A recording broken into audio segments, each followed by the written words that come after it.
on. My guest today is the lovely Rick Wojnowski, good friend, and I can't even give a title. You have to tell us what your title is, because I normally would say he's a this, he's a that. You, jack of all trades, at least to me. Jack of all trades, master at none. Yeah, that is exactly what I am. Well, how do you introduce yourself when someone says, what do you do for a living? What do I do for a living? I entertain. That is absolutely true. Well, I've known you for several years, and I've never had a dull moment. Yeah, I entertain. For some. Other people, I make them uncomfortable. Not so much. Not so much. I've been there. I've seen those people, actually. Yes. So a little background. I've known Rick for years now. We've performed together. Rick is, you name it, singer, dancer, does a little of everything in the theater, has an amazing history. And I came across him. We both have a love of comedy, stand-up, Johnny Carson. Oh, yeah. Yeah. But before we get to all that, well, tell us just a little about you. Where you started out. What was your first, childhood? Were you a performer? Were you a... Yeah. I started out as a dancer primarily, but I also I sang at weddings since I was about 12. Really? Yeah. No, Were you hired, or you just started? Well, my mom would say, "Hey, Rick will sing at your wedding," and they were like, "Oh, that would be nice." Really? Yeah. And so I would sing at a wedding, and then weddings that you guys were invited to, or wedding, friends of our family. Yeah. Okay, I got you. And I remember specifically one time in Tucson. I grew up in Tucson, Arizona, and one time I sang at this wedding, and it was Jewish and Mexican wedding. So, regardless to say, the food was awesome. It was fantastic, and I've never danced with so many old women in my life. But I got up and I sang this wonderful song, whatever, and then this gentleman got up and sang this Mexican aria that I, of course, was not privy to, and I just wanted to run and hide. He was fantastic, and I was maybe 12 or 13. Okay. And he sang this song, and I was like, I never want to sing again. Well, you're pretty good. You're only 12 years old, though. At that point. Yeah, right. Competitive, but yeah. it was. Were you famous, popular because you sang? I sang at the wedding, so everybody was like, "Oh, that's the guy that sang." Blah blah blah. Before the good guy. The opener. Yeah, he was the opener, right?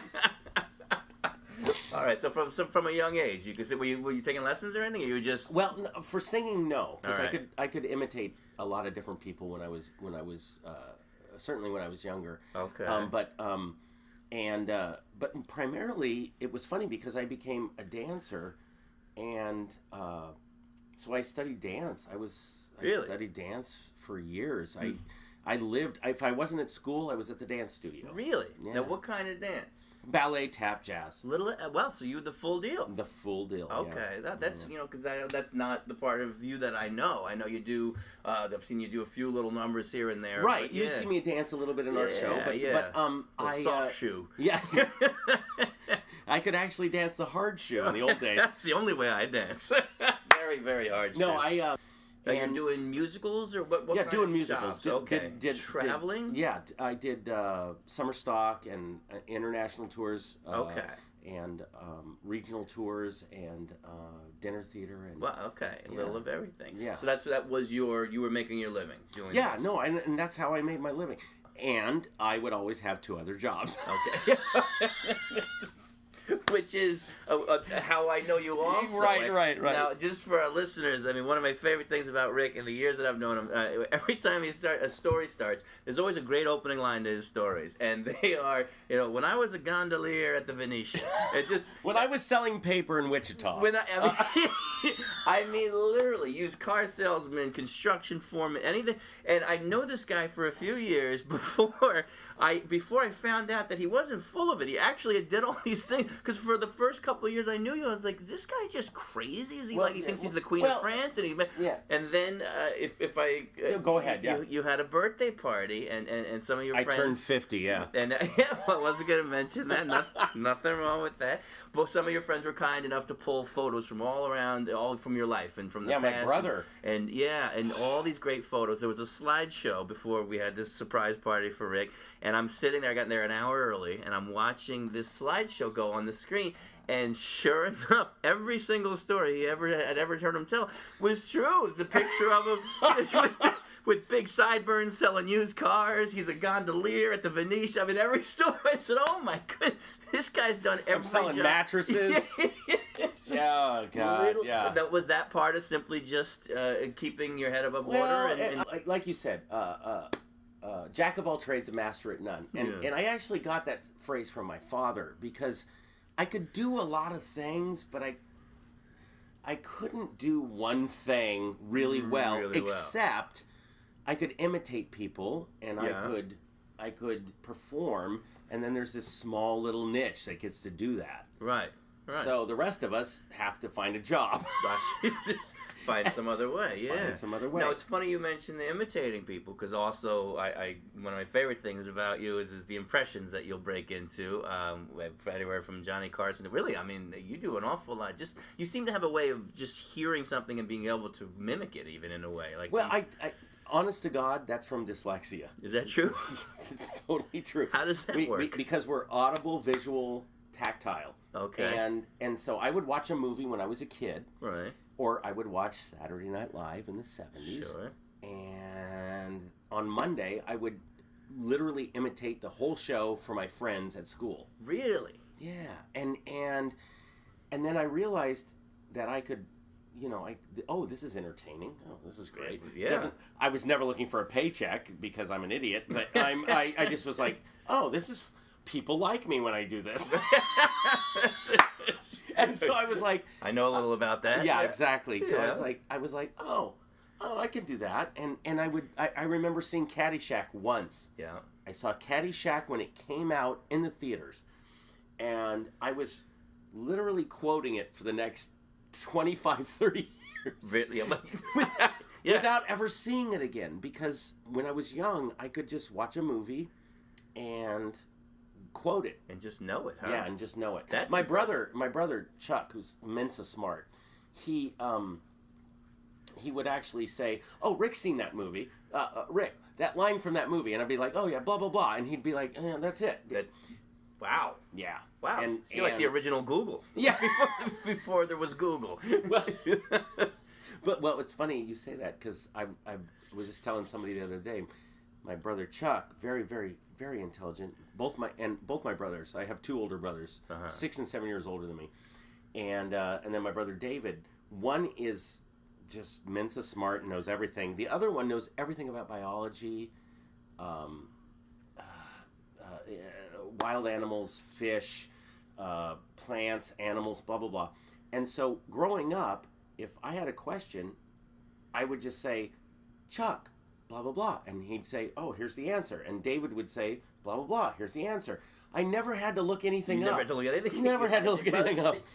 See, now I don't want to embarrass you, but I would argue that you are very much that way also, because no matter what we may be talking about, and we've talked about everything. Yeah, we have. We literally have. You have information. I remember we were talking about somehow 70s bunk beds came up, and you referenced the way they were made. There was something about a dowel and back in the 70s.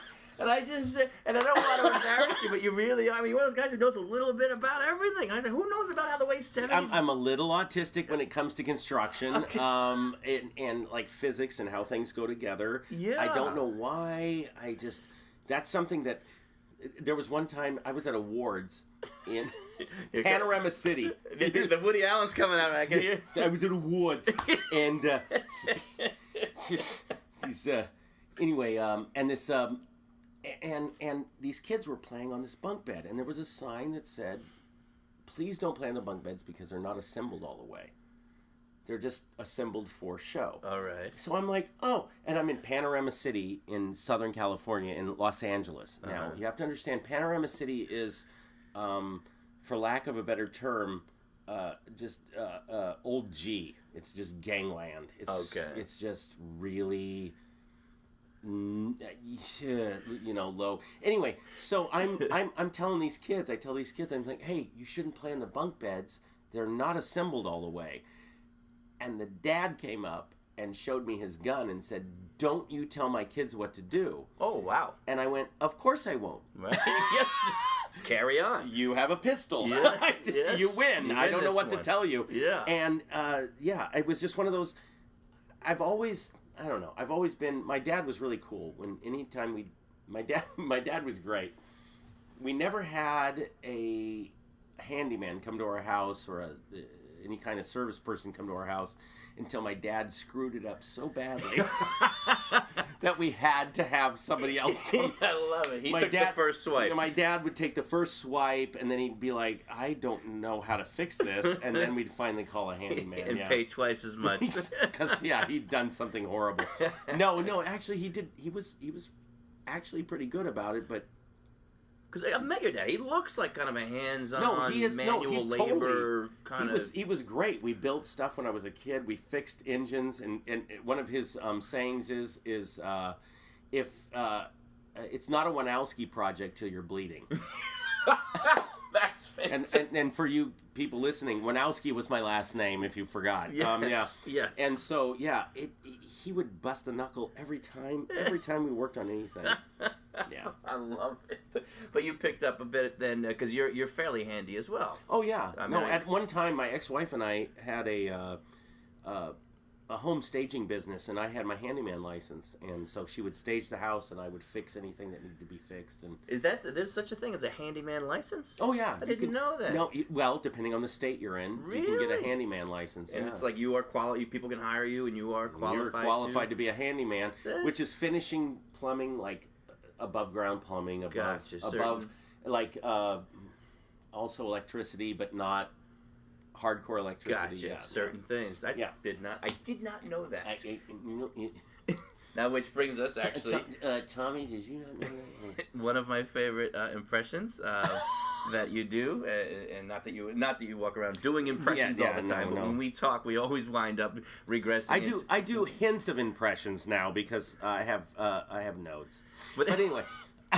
As a person who can't do any voices or anything, I always love them because I feel like I'm talking to either Bill Murray or Johnny Carson or Woody Allen. But we both have a real affection for Johnny Carson. Oh my gosh! To the point where when I am home in New York, and they've been rerunning late night on TV, these old Carson reruns, really all of them in their entirety. I'll take photos or sometimes videos and text them to you in the middle of the night. And if I happen to be dating someone or there's someone, I mean, they want to know who the hell I'm. What are you doing? What are you texting doing at 1 a.m. Rick, I'm texting Rick a picture of Johnny Carson. He's doing an ad for dog food, and it's the funniest thing. It's the best thing. Yeah, because back then, now for listeners who may be younger, Johnny obviously was a legend, a talk show host. After Jack Parr, before David Letterman. Well, I guess you would say Leno. Show, but no one did an interview like him. No. Because what was cool about Johnny was he would be funny, but the gold about him was he was so in tune with when a guest was really letting go and talking about themselves. He would let go of the funny. He would let go of everything and just be like, this person's sharing something.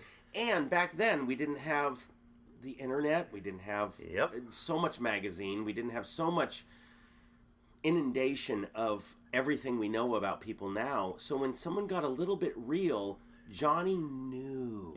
Yeah. And he would just pull back and let that person be themselves, and that was the part that was really cool. It is amazing to watch these old episodes from 1981. For starters, it was an hour and a half long. Our talk shows now they're an hour. And his monologue was 20. And his monologues were super long. 20 minutes long. The beauty of there, like you say, there was room for silence and room for not having laughters or constant simulation. There were even some guests were arguably boring. There was a scientist or someone who wasn't going to be out there doing this like the constant feed me entertainment, otherwise I'm going to get distracted. And you're right, I don't think it would survive in this day and age. No, of course not. I mean, I don't know if anyone's still listening to this podcast. Yeah, there's probably to be honest, I don't think anyone's listening. No. This is just me playing it back in my room. Right.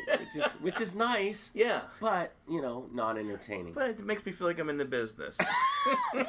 Now, when did you remember seeing Johnny? Because for me, Johnny, I grew up with older brothers and also parents who would put on the late night show. So they'd put me to bed, and I remember it's a common story. I thought it was my story. It turns out many comics and people did this.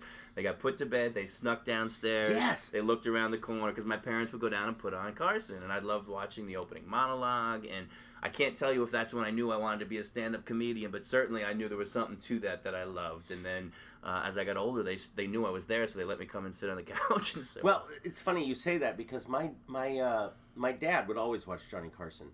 And then Tom Snyder, of course. Sure, yeah, that's right. But my dad would sit in his lazy boy. Yeah. It was black Naga hide. Naga hide is plastic furniture for you young people. Anyway, he would sit in his lazy boy, and he would pull it back, and he'd lay back, and he'd watch Johnny Carson. Yeah. And I was put to bed at 9. Johnny Carson didn't come on until 10:30, and I grew up in Tucson, so it was on at 10:30. And I would come out of the bedroom, and I would sit in the hallway, and I would watch Johnny's monologue. Yeah, yeah. And it was gold. It was something so amazingly special. Yeah. And what I didn't know is that my dad would find me in the hallway, asleep, later, and then take me to bed. I love it. So there was this one time where we were at breakfast in the morning, and my dad was talking to my mom, and he goes, Patricia, Johnny said this funny thing last night, blah, blah, blah. Rick, what did he say? and I repeated the joke. And after I repeated the joke, I realized, wait a minute. How did my dad know I knew that? I just get caught. And there was this weird thing that my dad and I had, which was, I was doing something wrong, but as long as I stayed in the hallway, I don't know what the hell that was. If I stayed in the hallway and just fell asleep, he would take me to my bed, and everything was cool. And I would watch Johnny's monologue for years, and I rarely got to see the guest because, you wake up early for school and whatever. But or on the floor. And, and you're growing, or in my case, not growing. And, it was golden. It was. Well, you knew, and it's funny because from a young age, you kind of just knew that you were watching something. I mean, you and I both clearly have the entertainment gene in us, but you knew you were watching something special, and you wanted to crawl. Even his sketches. Oh my God, his sketches were, for his time. People don't realize there are certain things that changed how entertainment happens. Yeah. And one of the things that changed how entertainment happens were the sketches on. That's right. The Tonight Show with Johnny Carson. Yeah. And it changed the way we looked at comedy. Airplane was a movie that changed the way we looked at comedy. Yeah, that's right. But Johnny Carson was a way that we looked at comedy a completely different way.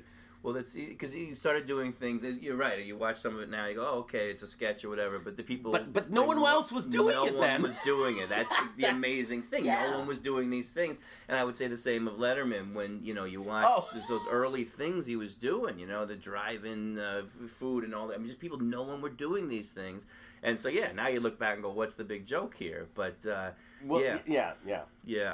Now, speaking of legends, you have some of my favorite stories. Now, I knew Debbie Reynolds. I worked with her for many years. Okay, you can tell us a little about that. And then also, just on your Facebook, I stumbled across Jerry Lewis as well. Well, so I worked with Debbie Reynolds, and that's how I actually met my ex-wife.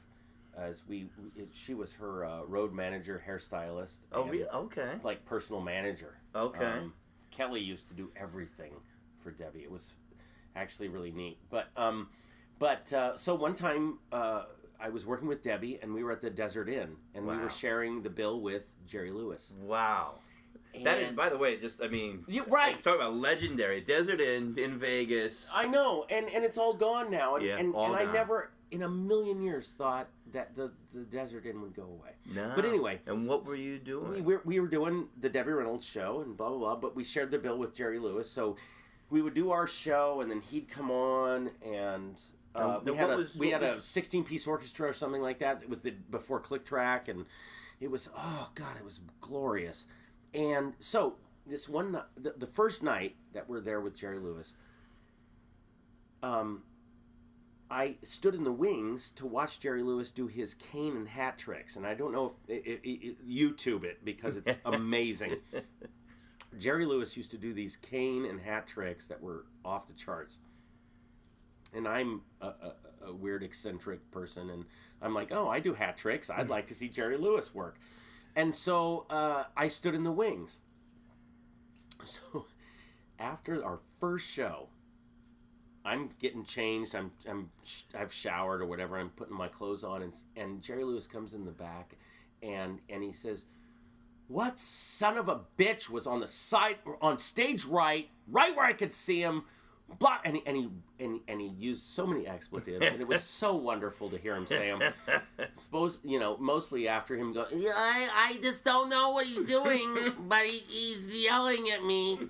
Anyway, he's yelling and yelling. I said, "Mr. Lewis," which was weird, and I said, "Mr. Lewis, it was me."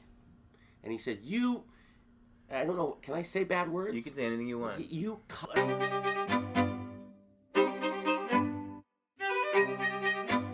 Wow.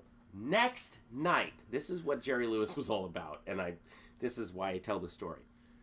The next night, before our show, we're standing in the wings, and I'm getting ready for Debbie's show, and he grabs me by the shoulders, and he's in no pants, with his patent leather shoes, black socks, and his tux shirt, and a kimono, like I said, and he takes me by the shoulders, and he puts me around behind the proscenium, over to the side, and he says, "If you stand here, I can't see you." Wow. And I was like, okay. And so after we did our set, and then when Jerry came on, I went right around to that spot where he told me to stand. Right. And I stood there, and I watched that man perform. And after the show, doing your thing and blah, blah, blah. And I said, "Was that okay?" And he said, "Yes." Okay. He said, "Why do you want to watch me?" And I said, "Because you're great. And I love to get the hat tricks and the cane tricks and all the little things." I said, "No one does this anymore." Yeah. He says, "You're right. No one does this anymore." Yeah. And he walked away, and I was like melted. I was like, oh, here's this guy who you watch in movies, and you watch on his telethon, and you watch for so many years, and he ripped me a new a-hole the night before. But it was just because I was right where he didn't want me. He was distracting him. It was distracting him, but he was kind enough. Right, to take me to a place where and it was still 50% of the words that you've had with Jerry Lewis were him cursing at you. Yeah, yes. Okay. I would venture to say 65%. 65%. Now, so you've spent then from the beginning many days, years on the road. I mean, I was on the road pretty much from 17 to 29. Okay, wow. And then I did all the baloney that you've talked about. Okay. Yeah, I sold precast concrete. I ran a manufacturing plant. And then masseuse. I was a masseuse. I remember that you were a masseuse. Right? Yeah. And then a friend of mine said, "Oh, Jersey Boys. This is a funny story. Jersey Boys is auditioning in Vegas. You should come out and audition." Okay. So I come out and audition. The Frankie Valley. The Frankie Valley thing, and then. I come out to Vegas and audition. Don't get it. Okay. They go back to Vancouver, Washington, where we were living at the time, and my wife and I at the time were like, "Let's move out to Vegas." Okay. Yeah. So we moved out to Vegas. I didn't get Jersey Boys, so I ended up being a gondolier at the Venetian. Okay. It all comes. And a bar server at Lowe's Lake Las Vegas, but what's funny is it put me in Vegas, and then I got separated from my wife, and literally the day after my wife left Vegas to move to LA, I got a phone call to do this show called Oh What a Night, which was a tribute to Frankie Valli and the Four Seasons, which I've been doing for 9 years. Wow.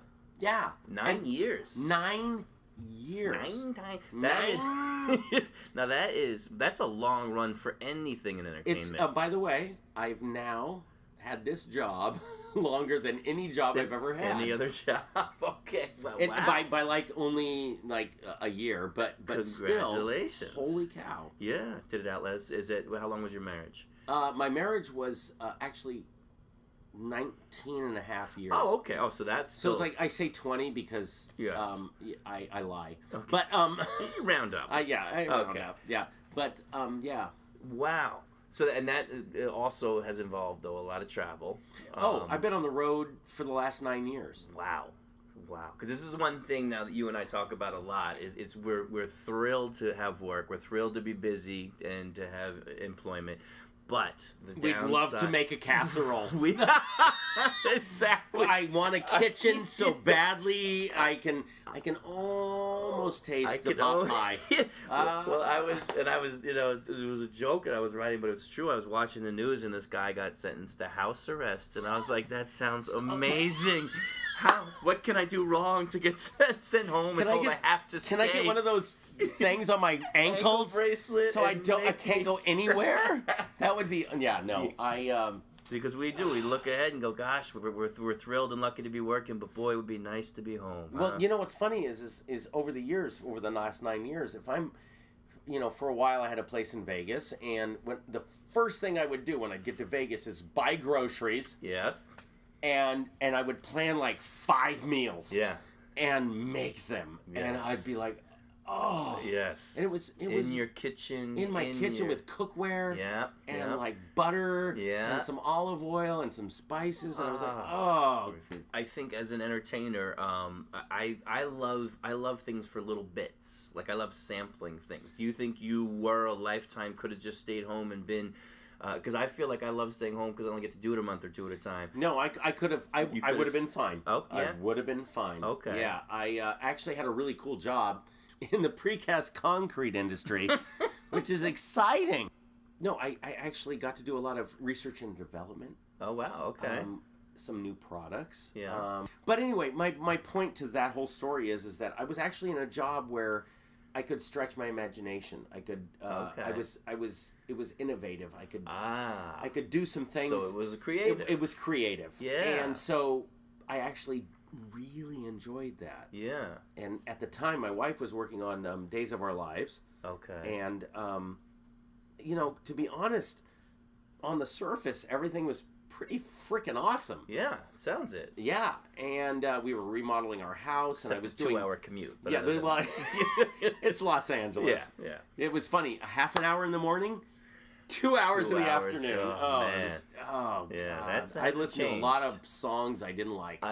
Back when talk radio actually existed. I was gonna say before podcasts. Before podcasts, there was a thing called talk radio. Talk radio. And they got rid of it though. They did.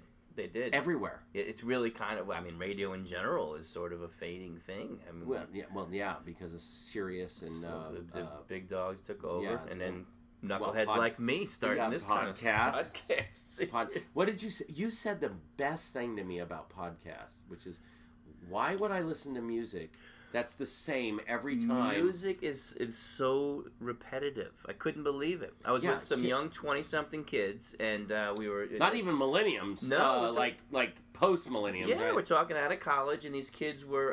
They told me about a trip. They had a 6-hour, 5-hour drive to New York to Montreal.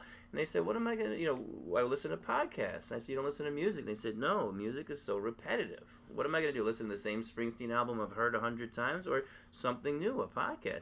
And that's when the light bulb went off in me. Man, yeah. Because I would be like, yes, I would listen to the same Springsteen album. That's all I've done for the last... that's all I've listened to the same Springsteen album for the last 25 years. I absolutely have. It's one of 17 albums in my computer. But what was really cool about that statement was, I got it. Yeah. And it wasn't completely ridiculous. Yeah. It was like, okay, that kind of makes sense to me. Doesn't it? Yeah. And so I don't feel bad about it. I just think things are changing. And which we didn't expect.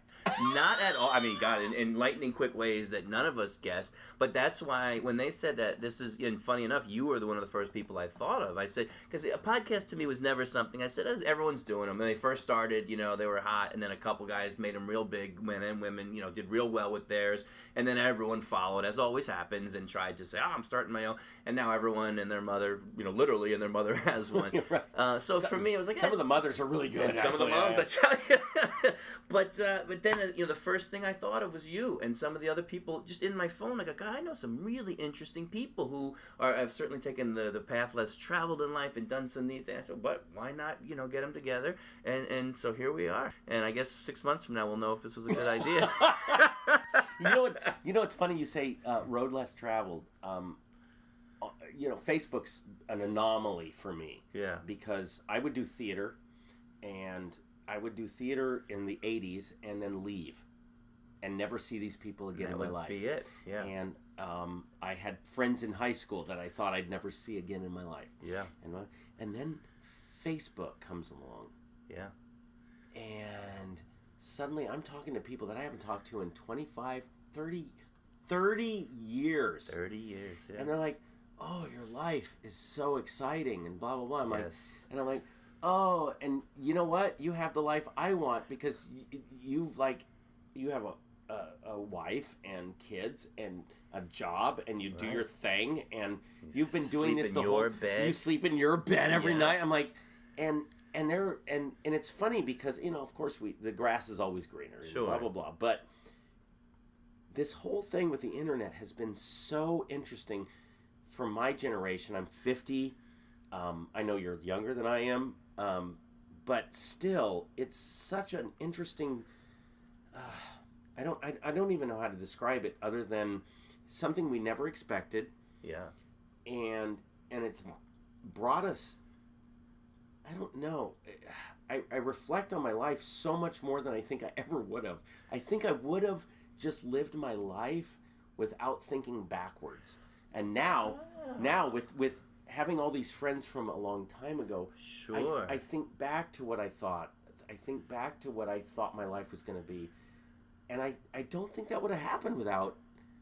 I think you're right. Without the actual physical reminder, you're physically looking. You're physically at reminded. People, the pictures, the all that. I mean, you're right. I just posted something the other day, and I'm so skinny, and I'm so happy. Yeah. And normally you'd have to go dig up a shoebox, find those old photos. And you do that once every 5 years, and you cry, and then you put it back away. Yeah, right. Now it's every single day. Throwback Thursday. Right. 2002. Well, the damn Facebook posted something and said, "Hey, here's a memory from 2010. I'm like, yeah, I'm really skinny, and those girls are really pretty, and that's really nice. Yeah, that was fun. And that's all I could do was go. That was a fun bunch. I don't know. I don't know. Jeez. Well, I'll tell you. I don't want to seem pedantic, but. To go along with the theme, I just got a new phone, and I had some voicemails from my old phone I wanted to recover. Somehow save. Yeah, right. I was like, I can't get them. So I went online literally today, and it was just putting in, how do I retrieve? Found some weird program, downloaded it. And I now have, for the last 8 years, Jesus, every voicemail that was ever left from me for the last 8 years, I have sitting here on this hard drive. And I have no idea. I don't even know. I've never saved them or backed them. I don't know how it happened. I don't know but somewhere in the universe, those emails existed on some cloud, I guess, or whatever. I'm not tech set. So, I mean, now I'm going back listening to messages that girlfriends from 8 years ago left for me. I'm listening to their voices. I'm surprised you haven't taken your own life. Your wrists are clean. I don't know. I did you did punch the wall. Yeah, you did punch the wall. I can see that. But I mean, it's just, again, it's just, I mean, who would even, I didn't even know. And I hit a button and boom, now I'm listening to, I'm going to tell you a sad but funny.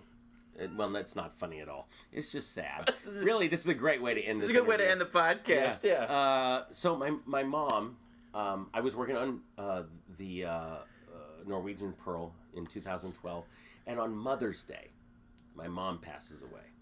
Okay. And so, to what you were saying, I had a voicemail from her the day before. And I kept it on my phone. I kept it. I kept resaving. It would ask me, hey, this voicemail's going to delete. Oh, save. And I kept saving it. And then I switched phones. And I forgot to say something about it. Mm-hmm. And it's funny. I'm sure there was an app or a thing or a deal. And I switched phones and blah, blah, blah. And I got my new, because a couple years ago I got an iPhone, which I don't have anymore. And I got the iPhone, and I was like, And I went, oh my God, my mom's voicemail's gone. And I was crushed. Yeah. Because it was this, literally the day before, hey, blah, blah, blah, Rick, she would call me Ricky Dicky Doo. Don't judge me. And she would say, hi, Ricky Dicky Doo, blah, blah, blah, this is your mom, Patricia, because she was from the 50s. And she was like, your dad and I, Jack, like, I know my dad's name. I know him. And she was just funny. But anyway, and redundant.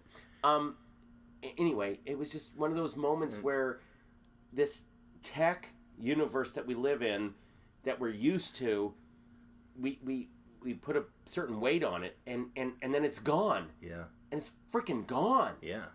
And, of course, I remember when you didn't take a picture because it cost so much money to get it developed. Yeah, you made sure, exactly. You made sure it was in focus, and you only had 12 pictures on your camera, and blah, blah. It was like... And you waited a month to get them made and produced, and you had to go pick them up. You would take them to the drugstore, and it would take 7 days to get your pictures back. $22 to get your 12 photos. Yeah. Yeah. And now we just assume that all this stuff's just going to be around, and it was so heart-wrenching when I got my new phone that I was like, that's what I think about my new phone. I was like, I lost my mom's voicemail. Yeah. Yeah. And it kills me. And that's the last thing that it was great because it was not labored. It wasn't horrible. It wasn't like coughing and like dying. It was just, hey, blah, blah, blah. Yeah. Yeah. No. Yeah. It's. Yeah. The whole tech thing, I don't even, I know I've talked to a lot of people from my generation at my high school, and we still are reeling about how we can stay in communication with each other and share things and be involved or not be involved. Right. It's and it is amazing, and there's wonderful things to it. I mean, I don't want to sound like we're two old men here going. No, and I love it. Yeah, I actually, to be amazing. honest, I would have never made it to my 30th high school reunion. Well, now you don't need to go because you know what everyone's doing and you know what they all look like. Yeah, but when I see them, I don't want to go. No, I mean well, what did it for me? It was the Olympic commercials. The last time the Olympics were on, and we were watching. I mean, as you remember from years ago, to see someone physically on video was a big deal at one point. It was and to have, like you say, your voice, your mom's voice. I mean, that was a big thing. But boy, video. We just didn't have that. I mean, I have there's some real rudimentary video of my childhood. They had the old camera or whatever. My grandmother did 8mm. Is that right? Yeah. And it's from the priceless 50s. Oh my God! From the cars, 50s. the outfits, the whole thing. Right. But my parents going to the prom. And no sound. Any sound? Of course not. It was 8mm. Yeah. It was 8mm, no sound. And I saw these Olympic commercials where they were literally showing our Olympians, our current Olympians, like. And they're set, 2 years old on ice skates for the first time, and because they had all that footage now, because these kids are 20, and that's technology's been around. And everybody's, I can't imagine what I would have done with my daughter when she was, right? Oh my God, right? If I had a phone with a video camera on it, exactly. And the dark side, when you lose someone now, I mean, gosh, you still have their voice and their face, and they're all these things. Whereas, I've lost people I know you have, and I didn't have any of that, from them from 30 years ago. Well, and now the weird thing is you can actually go on someone's Facebook site and go, "Hey, how you doing?" And then you kind of start reading about them, and you're like, "Oh, they passed away 4 years ago. They're not here anymore, but their Facebook site is still there." And I'm like, "That's kind of weird, isn't it?" Yeah. Now, what's kind of cool about that is their family can look and see that people still care about them. Yeah. The other thing is you can still, in some way, it's sort of like going to someone's grave and talking to their gravestone. Sure. Where you say, "Oh, I wish you were still here because you would have loved this show tonight." Right. And then other people see that, and it's lovely. So it's something that I don't think we all expected, but it's truly a part of our culture now. Yeah, absolutely. And everybody's culture. Yeah. Everybody in the world. Which is the part that I kind of dig because when Gangnam Style came out, is that the name of the song? Gangnam Style. Gangnam Style, whatever. Yeah. Okay, when that song came out, the world was well, you can shut it off. You're good. Nope. No, the world was just as bad as it is now, but different.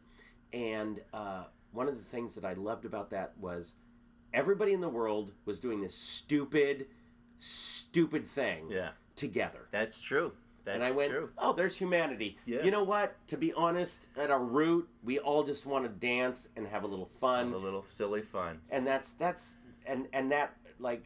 great point. It really kind of brought people from all over the world together. Yeah, and everybody was like, oh, this, and every country was doing it. And I was like, this is just stupid fun. And that's okay. And that's okay. And everybody wants to do it. Well, on that note, I can't thank you enough for your time.